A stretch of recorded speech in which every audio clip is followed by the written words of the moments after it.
played pickup games, Ben. I heard you were a hell of a player, by the way. We should play together sometime when I'm not struggling. I can't even move now, man. I got to move more. No, but look, I all can probably still get my megs, though. That's all that counts here sometimes with the little ones. All they want to see is people mag each other.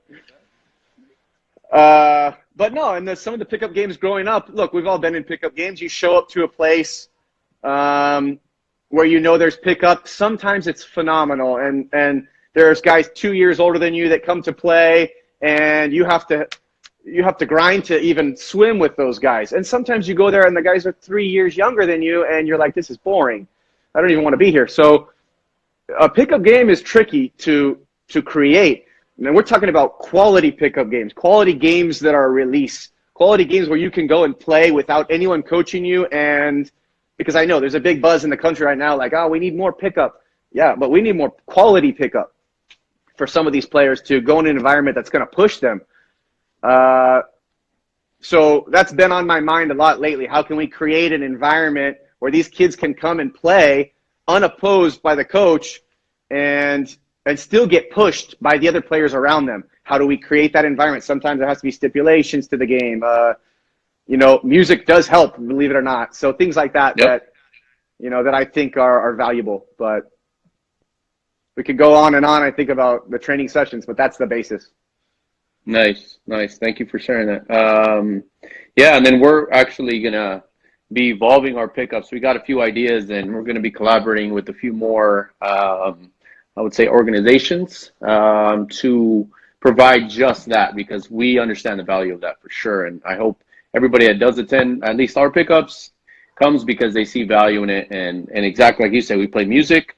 We let them go. We at times, it doesn't go as maybe it doesn't flow as you would want it to, but the purpose of it is to always try to get kids extra touches in tight spaces, get creative, and like you say, just remove the coaching aspect from it and let them go.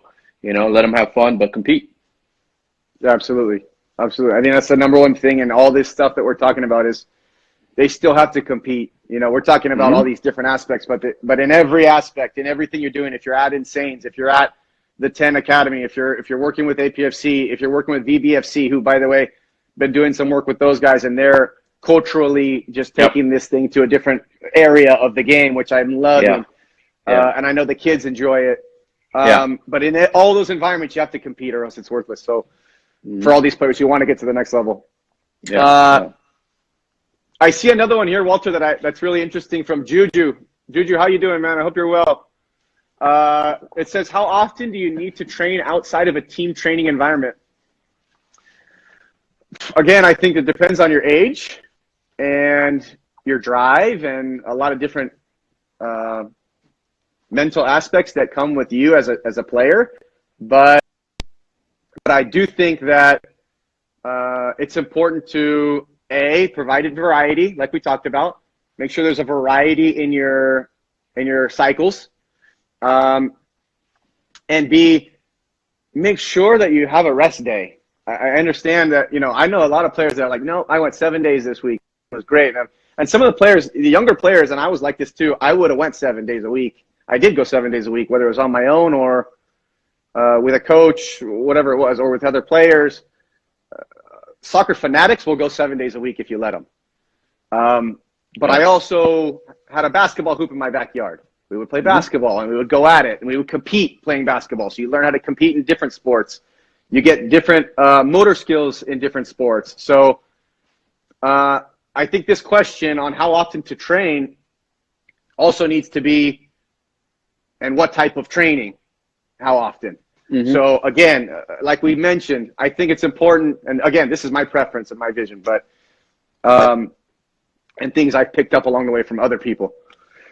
But I look at the club environment and your team environment as the primary. That should be everything first, okay? Your team and your games, because that's where everything. Your games is where you see what you picked up in the week, right? And what you're absorbing.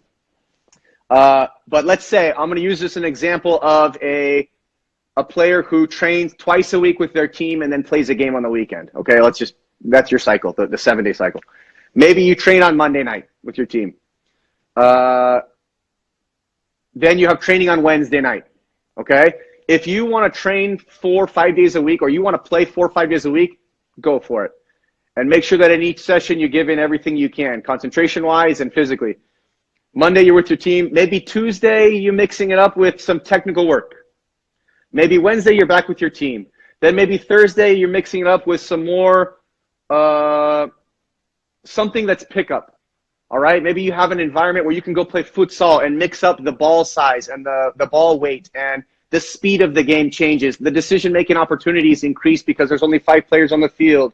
So you're not going to a different sport, but you're going to a different aspect of the sport that helps your motor skills, helps your decision-making process, because you're getting more opportunity to make decision in futsal. Maybe sometimes you're going to play with your dad who plays pickup with 30-year-old guys who can barely move, but they're smart. That sometimes can help, you know? So mixing it up in that way is important. And then maybe you play on a Saturday and you rest on Sunday, because Sunday could be a day with your family, your friends, and then you're hungry come Monday again.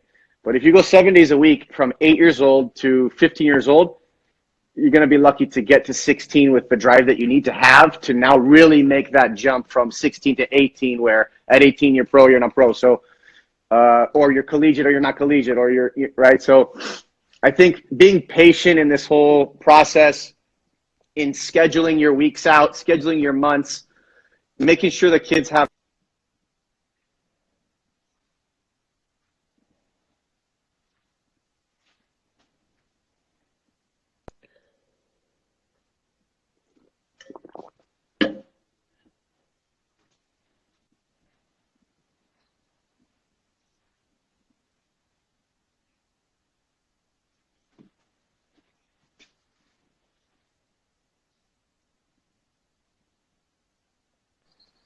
Did I lose you? Oh, there you are. Okay, you're back. Gotcha. Sorry about that. So You're no, good. I think some of the clubs give very good schedules to the families, and they maybe give, okay, you have 2 weeks off in the summer. Some of those clubs actually want you to take 2 weeks off in the summer. They don't want you to go and grind for 14 days every day and then come back for preseason to grind again. So, you know, talking to your clubs, the directors, your head coaches, see what they have in mind for you as well. But mixing it up between technical work, tactical work, the social side of our lives, I think all those things need to be balanced, going back to creating the holistic player that we're talking about.